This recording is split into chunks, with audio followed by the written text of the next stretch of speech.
Alright, got it. Ready? Yeah. Hey, what's up? Jerry from Jynx here. We get a shit ton of questions asking us what kind of gear we use, why we choose to use the stuff that we use, so we figured we'd give you some insight into, you know, how we do, what we do, when we do it, and why. Okay, Scott. First up, this is my guitar. My main guitar for now. I'm honestly thinking about selling it just because the bridge is kind of a pain in the ass, but I fucking love it, so... it is a refinished Ibanez RG1527, made in Japan. Grabber blue. I got it in a trade for the Schecter that I had for a little while. I love that guitar, but it was just a little too fucking heavy. The tremolo is blocked because I don't fucking need it. But my biggest issue with it is that, honestly, it has still, even though the tremolo is blocked, it has some tuning stability problems. And I'm not a fan of that. We tune to drop G tuning, so it's pretty much a full step down from your standard 7-string tuning with the lowest string dropped another whole step. So it's G, D, G, C, F, A, D. Really cool. I use Seymour Duncan pickups in my bridge. For now, I have a Duncan SH5. It's called the Custom. It's a ceramic pickup. Real percussive, really tight sounding. It's just got a really kind of mean chug to it, and it's got a real kind of cutting, bright, chimey top end. I use a 59.7 in the neck. Really kind of woody, vintage, kind of PAF tone. Think like an old Gibson kind of low output kind of pickup. I just really like it because it's a really cool contrast from how modern the bridge pickup sounds. On to the next one. This is my backup guitar. This was actually the first 7-string I ever owned. It was given to me from a friend. It's a cheap RG7321, still made in Korea at the time. I think they're made in Indonesia now, out of mahogany. This one's basswood. I modded the shit out of it. Standard Ibanez bridge on it. We put a bunch of Dayglow tape for the Obsessive Compulsive video, and I just kept it. We should probably take it off eventually. No, I like it. It looks like the fucking EVH Frankenshit guitar. It kind of does, yeah. Put a matte black pick on it because I don't really need a neck pickup. I barely ever used it. And in the bridge, Seymour Duncan Black Winter.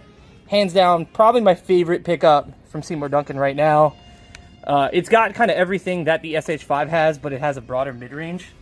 So it's got a lot of cut, a lot of punch, a lot of attack. It's really deep sounding, but it just has this fat, kind of thick, juicy mid-range. It just makes everything just kind of sound full, and it sits in front. So there's not a lot, you know, of EQing that I need to do to battle other instruments or anything like that. I keep this one around, honestly, because the neck is just fucking incredible. I actually like the way the guitar plays more than the Japanese one. But it has a couple of fret issues, so I don't really keep it as my main. I use it as a backup now, and the tuning keys suck. And that's that. Oh, we also use these DiMarzio clip lock straps in case we need to change quick. We don't need multiple wireless systems or anything like that. It's just unclip it, clip it on the next guitar, and you're good to go. This is Justin's guitar. You're Justin. Yeah. I don't know shit about what wood I use or anything. It's a Schecter. What country is it from? I don't know. It's Korean. Hell yeah, it's Korean. So, yeah, you made this. I bought this from David from Shallow Views. Yeah, this actually used to be Dave from Shallow Views guitar. He doesn't know how to play, so we bought it off of him. Just kidding. Check them out. Their shit is fucking sick as fuck. It's a mahogany guitar with a maple top. It's got triple white binding, which is pretty cool. Are you knowing this just from looking at it, or have you? No, I actually know these things. Okay. I was gonna buy. You like work at guitar stores and shit. That's why. I just play things. It's a neck through body. Something that they do really cool with this with the Blackjack series. This is the SLS model. It's a little thinner body. Their arch top makes it real comfortable. Two-pneumatic bridge. Some people love them. Some people hate them. I don't hate the bridge per se. But it does if you pick really hard, which Justin doesn't because he plays like a bitch. I used to, like, here's the thing. I used to have the 6-string version of this. Yeah. And the white one. Huh? The white one, right? The white one, yeah, I still have it. But I started playing lighter because I was having that problem where I would play too hard and it would pull it off the string. I mean, off the bridge. So that's my only issue with these. But the cool thing is if you do want to do a bunch of really cool, like noisy, kind of like broken piano or violin string effects, you can fuck with that. We actually do it in a couple songs. It has pretty flat, wide frets. They're not very tall, which is cool because you can set your action super low. but bending can be a bitch on this guitar. Not really, clearly not meant to be like a lead player's instrument. But the neck is flat as shit, and they did this really cool thing where it has a matte neck. You know, glossy necks and bodies tend to be a little sticky. You can just even see how much my hand sticks on that. There's no friction with matte finishes. Schecter uses their own locking tuners. I'm sure they're commissioned by Grover, just by looking at the heads. But they're fantastic locking tuners. Here's a serial number in case it ever gets stolen. Proof. It's got an ebony fretboard, really bright, punchy, snappy. Pickups, Seymour Duncan blackout pickups. They're set pretty high, which is how they're usually supposed to be set. These might be a little higher than they need to be. Super high output, really, really open sounding compared to an EMG. I like them immensely more. We use this on half of our EP. We used the blue guitar, the blue Ibanez, on the other half of the EP. Just for kind of different tonalities, but they worked out for the songs that way.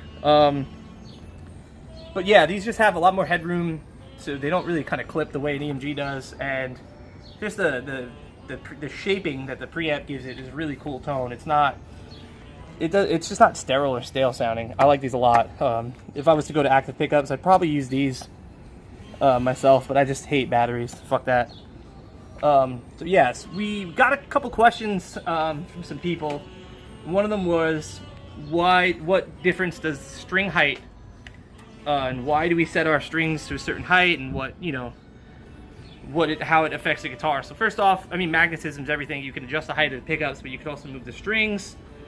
Clearly, the closer the pickup is to the strings, the higher the output's going to be, and you get a little more sustain from it. Actually, you get a little less sustain from it because the magnets are kind of stopping the strings from vibrating.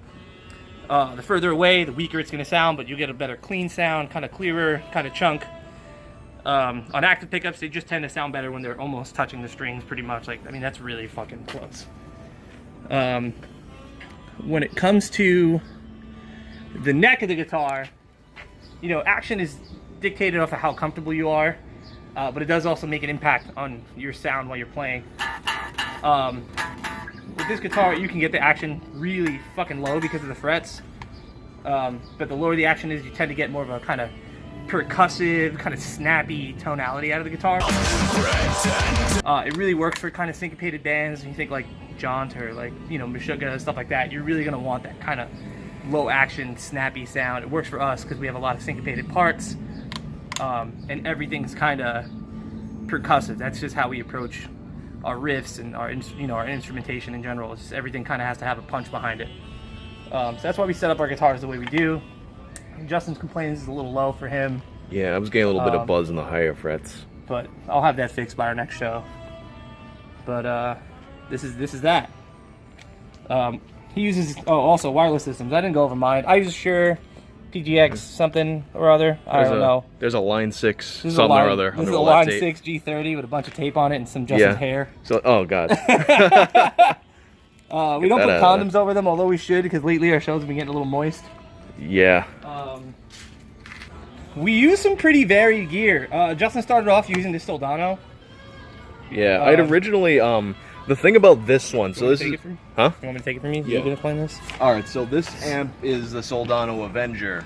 It's basically the single channel version of the S Solo, which is kind of like it's based on the Marshall circuitry, I think. Yeah. But it's more of a... It's a little hotter, a lot fuller. It's a lot hotter and a lot fuller. It's like if you took a Marshall and made it sound closer to a Mesa. Yeah, if you took a Marshall and made it not sound like shit. Yeah. But it's a single channel version, and for a while I was using a Line 6 pedal thing as... pedal thing. Yeah, pedal thing. I don't really give a shit about my gear. Honestly, like, the more pieces of gear I have, the more fucking problems I have. I would rather just go direct, but, we got like Wii U's and Wii U's and shit, so I can't do that. But then, once we started incorporating more of that, I was using this because it has an effects loop, so I was using the Line 6 as a preamp going directly into the power amp section of the amp. What amp is it? This is a PV6505. Yeah, the Plus. It means it has an extra preamp tube for the clean channel to be a little cleaner. Add some headroom to the gain station. I don't really fuss around my gear too much because, honestly, in most live situations, nobody can really tell a difference. No, I mean, Not really. Especially when you don't have your own sound guy. Yeah. They're just gonna like fuck your sound up playing, anyway. Like, a bar or something. No one's gonna tell a difference between your fucking 6505 or like your Engel Fireball or wherever the fuck you've got. My wireless system, I can't live without it. It's a Shure PGX4. This shit is ancient. A good friend of mine gave it to me a while ago, and I forgot to give it back, and he never complained, so it's mine now. Fuck you, Bill. It's honestly the most reliable wireless I had. I've gone through a bunch, including the Line 6 ones, and as awesome as I think the signal is with the G30s, and I just find this Shure to just be the most reliable unit. I hadn't had anything break on it. I've had it for years. I've used it on tons of tours, tons of shows. I've dropped it. I also have 2 packs for it, so I found one somewhere. I don't know where. So like, I'm not changing this out ever. Fuck that. I use a Crown XLS 2500 power amp. It's got a shit ton of headroom. It's not the loudest on the planet, even though it's 2500 watts. Wattage doesn't really mean anything other than headroom. It doesn't mean decibel range. It does have its own automatic ohmage selector, which is cool. So you can never really blow a speaker with it. It'll kind of it adjusts itself to whatever system you're kind of running it into, which is really sick. But you know, ohmage is just perceived volume anyway. It's what you hear as opposed to actually how loud it is. I actually use a shitty ass Line 6 Spider valve cabinet. Is that what that is? Yeah. Okay, there we go. It has vintage 30s on it, which is a great speaker. It's classic. And almost every metal recording you hear that's modern metal, whatever, uses a vintage 30 speaker. These were actually designed by Bogner. So if you ever heard or played through like a Bogner Uber cab, it's actually the same exact construction and build as one of those. It's just made in China. China. So you don't have to pay, you know, $1,200 for one of these. I actually got it for $200 on clearance. Next up is my fucking tone box. I use a Line 6 Helix LT. I hate pedals. I hate this thing because it's a pedal. But it's also a lot easier than fucking tap dancing with a million pedals for the stuff we do. You know, we have the whammy parts. I don't want to have to plug in another fucking unit. I blend amp signals to make my own kind of tone, which is really cool because I can have a sound that nobody else has. It's also not an Axe Effects. I used to use one of those. I hated it. It just didn't cut for me. I've heard people sound fantastic with it. We didn't jive. Sorry, Fractal. I played one of these one day when I worked at Sam Ash, and it had that kind of compressed, kind of low end thing that a real tube amp does. You know, you get that kind of foom foom foom sound, and that it kind of sucked me in. As soon as I literally played one fucking like drop C power chord at work or some shit on like a guitar, and it was just like, nope, so my Axe Effects is the one, because I don't feel like the Axe Effects, I had an Ultra at the time, I don't feel like it really captured that. The newer models do and the updates have, but I can't afford that shit. I got this for a really sweet price. Line 6 hooked it up for me. I really appreciate that a lot because I'm poor. Connectivity wise, I didn't get the standard Helix because I don't need any of the extra bits and bolts. If I decide to run MIDI, it has MIDI, so I don't have to ever step on anything. And I don't need, you know, dual stereo outs or anything like that. I literally just run one fucking cable here into my power amp, and I run my guitar into here. Really simple setup. I use really long cables so I can keep it in front of stage with me because I sing at the same time. It's kind of a pain in the ass. I switched to a clean channel maybe once in our set, but I honestly think at this point now I'm just going to backtrack it just because I hate fucking switching. It's just annoying. I'd rather be able to walk away from my pedals. Sometimes I forget, to be honest. What we need is like one of those guys that like stands on the side of the stage and like we can do that with our computer. I'm just lazy. No, but yeah, but I want a person to do it. Yeah, no, I do too. I would just get Xermane to play with this and do the whammy parts for me. Yeah. The fucking expression pedal got some beer on it recently. Yeah, wonder how that happened. Thanks, Six. and it actually kind of sticks now. I gotta really honestly dig into this and figure out. Here's some more Justin's hair. Cool. Actually, no, whose hair is this? This is blonde hair. What the fuck? Alright, whatever. Some thoughts been touching our gear. Thoughts. Maybe that's why it's not working. It got the dot juice in it. Coolest part of this thing, honestly, is that these are all heat sensitive. So if I wanted to like link multiple effects to one button, or I can create kind of channels where I can do my channel switching from one patch, I literally just do this. I don't even have to touch it. I just kind of tap it and hold my finger for a half a second, and I can move and configure it however I want that one kind of piece to do, and then I can set them to turn on and off like this, switch the mode, and I can switch banks for any other kind of tones I need. This is way more than any human fucking ever needs in their life, to be honest. But it works, it sounds great, it's convenient, so that's why I use it. Right, so this is Justin's effects chain. It's real simple. He used to have a tube screamer in it, just to kind of tighten up the tone, but honestly, you don't need it. This fucking 6505 is like one of the tightest amps on the planet. And then you just kind of take out low end, and we tune really low. So, I sound the same through like every amp anyway. Exactly. So we tune low, so that extra kind of low end and fatness is kind of helpful. And like I said, I like everything to have punch, so the less low end, the less punch it has. So it starts off, this is the receiver for the G30. That's the kind of wireless it's a G30. Yeah, it's a pretty cool unit.